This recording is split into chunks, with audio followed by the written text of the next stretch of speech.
এই দুনিয়ায় প্রত্যেকটা সৃষ্টিরই এক একটা সৌন্দর্য আছে।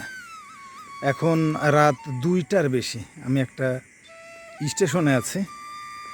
চারিদিকে কি শুনশান নীরবতা, অসম্ভব সুন্দর লাগছে। দেখেন রেল লাইনের ধার দিয়ে পিছনে যে লাইটগুলো আছে এবং একেবারেই শুনশান নীরবতা, প্রচণ্ড গরম। এই গরমের ভেতরে অতিষ্ঠ হয়ে যাচ্ছিলাম। আজকেই আষাঢ় মাসের বৃষ্টি প্রথম ঝরল এবং চারিদিকের যে প্রকৃতি, পিছনের গাছপালাগুলো অসম্ভব ভালো লাগছে।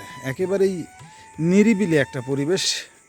ট্রেন আসতে এখনও দেরি আছে, হয়তো আধা ঘন্টা দেরি। তাই ভাবলাম একটু হেঁটে আসি। রেল স্টেশনটাও অসাধারণ, চমৎকার। এটা পোড়াদা রেল স্টেশন। যারা কুষ্টিয়ার আশপাশে আছেন তারা এই রেল স্টেশন সম্পর্কে পরিচিত।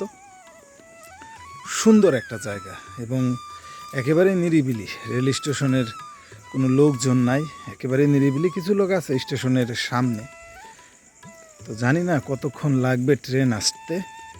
তো ভাবলাম আপনাদের সাথে একটু শেয়ার করি যে এই দৃশ্যটা দেখেন কত সুন্দর, মনোরম পরিবেশ এবং খুবই পরিষ্কার পরিচ্ছন্ন। এই জায়গাটা খুবই পরিষ্কার পরিচ্ছন্ন, দেখতে পাচ্ছেন। ওই যে পিছনের দিকে, আমার মাথার পিছনের দিকে, ওই জায়গায় মূলত স্টেশন। আর এইটা স্টেশনের পাড় বলা যেতে পারে।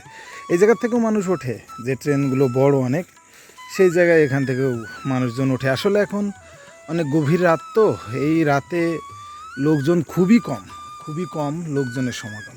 দেখতে পাচ্ছেন বৃষ্টি এখনও পড়ছে, গুঁড়ো গুঁড়ো, গুড়ি গুড়ি আর কি, গুঁড়ো গুঁড়ো না, গুড়ি গুড়ি মাথার উপরে পড়ছে।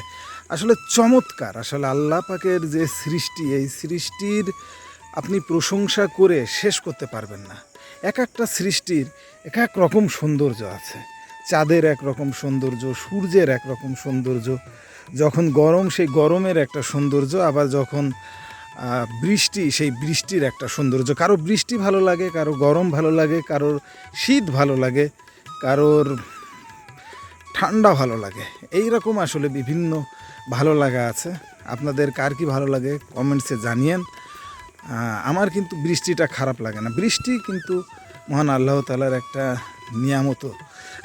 আমরা যে কটা নিয়ামত উপভোগ করি, সেই নিয়ামতের ভিতর একটা কিন্তু বৃষ্টি। আবার এই বৃষ্টি আমরা অনেকেই পছন্দও করি না। তবে আমাদেরকে বুঝতে হবে যে মহান আল্লাহ তাআলার নিয়ামত, সেটা অবশ্যই আমাদেরকে পছন্দ করতে হবে, ভালোবাসতে হবে। দেখেন গাছগুলো কি সুন্দর লাগছে।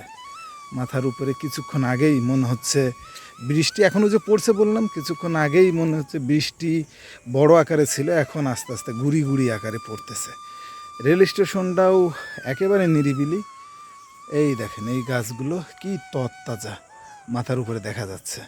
অসাধারণ, আমার খুব ভালো লাগছে। ঘুম আসতেছে না, ভালোই লাগছে, আমি এনজয় করছি। যে কোনো সময় এনজয় করতে হবে, যে কোনো মুহূর্ত এনজয় করতে হবে। কোনো কিছু আসলে বিরক্ত নিয়ে এনজয় করা যায় না। আর বিরক্ত হলেই আপনার কি করণীয় আছে? কোনো কিছু তো করণীয় নেই। এই যে এখন ট্রেন 2 ঘন্টা লেট, আমি কি করতে পারি? আমার কিছু করার নেই, এনজয় করতে হবে এবং লাইফটাও এনজয় করতে শিখতে হবে।